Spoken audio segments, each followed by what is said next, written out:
ಉತ್ತಮ ಜೀವನಕ್ಕಾಗಿ ನಾವೆಲ್ಲ ಎಷ್ಟೆಲ್ಲ ಪ್ರಯತ್ನ ಪಡುತ್ತೇವೆ ಹೇಳಿ. ಇದಕ್ಕಾಗಿ ಹಗಲು ರಾತ್ರಿ ಎನ್ನದೆ ಕಷ್ಟಪಟ್ಟು ದುಡಿಯುತ್ತೇವೆ. ಮನೆ ಮತ್ತು ಕುಟುಂಬದ ಎಲ್ಲ ಸದಸ್ಯರಿಗೆ ಸುಖ ಸೌಕರ್ಯಗಳು ಸಿಗಲಿ ಎಂಬುದೇ ಇದರ ಹಿಂದಿನ ಒಳ್ಳೆಯ ಉದ್ದೇಶ. ಆದರೆ ಕೆಲವೊಮ್ಮೆ ನಮ್ಮ ಸಮಯ ಕೆಟ್ಟಿರುವಾಗ ಕಷ್ಟಗಳನ್ನು ಎದುರಿಸಬೇಕಾಗುತ್ತದೆ.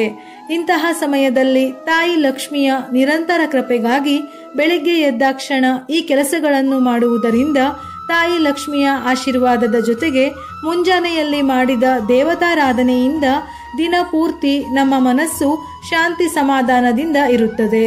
ಯಾವುದೇ ಕೆಲಸವನ್ನು ಮಾಡಲು ಸಕಾರಾತ್ಮಕ ಚಿಂತನೆಗಳು ಪ್ರಾರಂಭವಾಗುತ್ತದೆ. ತುಳಸಿ ಪೂಜೆಯಿಂದ ತಾಯಿ ಲಕ್ಷ್ಮಿ ಪ್ರಸನ್ನಳಾಗುತ್ತಾಳೆ. ಹಾಗಾಗಿ ಪ್ರತಿದಿನ ಬೆಳಿಗ್ಗೆ ಎದ್ದು ತುಳಸಿ ಪೂಜೆ ಮಾಡಿ.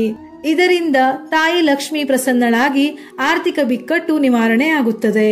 ಪ್ರತಿದಿನ ಬೆಳಿಗ್ಗೆ ಎದ್ದ ತಕ್ಷಣ ಸ್ನಾನ ಮಾಡಿ ಶುದ್ಧವಾದ ನಂತರವೇ ತುಳಸಿ ಗಿಡಕ್ಕೆ ನೀರನ್ನು ಅರ್ಪಿಸಿ ಪೂಜೆ ಮಾಡಿ. ಈ ಸಮಯದಲ್ಲಿ ಮಹಾಪ್ರಸಾದ ಜನನಿ ಸರ್ವ ಸೌಭಾಗ್ಯವರ್ಧಿನಿ ಆದಿವ್ಯಾಧಿ ಹರ ನಿತ್ಯಂ ತುಳಸಿತ್ವಂ ನಮೋಸ್ತುತೆ ಮಂತ್ರವನ್ನು ಪಠಿಸಿ. ಪ್ರತಿದಿನ ತುಳಸಿಗೆ ನೀರು ಅರ್ಪಿಸಿದ ನಂತರ ಈ ಮಂತ್ರವನ್ನು ಪಠಿಸುವುದರಿಂದ ಜೀವನದಲ್ಲಿ ಪ್ರಗತಿಯ ದಾರಿ ಸುಗಮವಾಗುತ್ತದೆ. ಪೂಜೆಯ ನಂತರ ತುಳಸಿಗೆ ನೀರನ್ನು ಅರ್ಪಿಸಿದ ಪಾತ್ರೆಯಲ್ಲಿ ಸ್ವಲ್ಪ ನೀರನ್ನು ಉಳಿಸಿ ಇಡೀ ಮನೆಯಲ್ಲಿ ತುಳಸಿ ಎಲೆಯಿಂದ ನೀರನ್ನು ಸಿಂಪಡಿಸಿ. ಇದರಿಂದ ಮನೆಯಲ್ಲಿ ಯಾವುದೇ ಕೆಟ್ಟ ನಕಾರಾತ್ಮಕ ಶಕ್ತಿಗಳು ಇದ್ದರೆ ಹೊರಗೆ ಹೋಗುತ್ತವೆ. ಪ್ರದೋಷ ಕಾಲದಲ್ಲಿ ಪ್ರತಿದಿನ ಸಂಜೆ ಪೂಜೆಯ ನಂತರ ತುಳಸಿ ಗಿಡದ ಕೆಳಗೆ ತುಪ್ಪದ ದೀಪವನ್ನು ಬೆಳಗಬೇಕು. ಹೀಗೆ ಮಾಡುವುದರಿಂದ ತಾಯಿ ಲಕ್ಷ್ಮಿಯು ಪ್ರಸನ್ನಳಾಗಿ ಆಶೀರ್ವದಿಸುತ್ತಾಳೆ.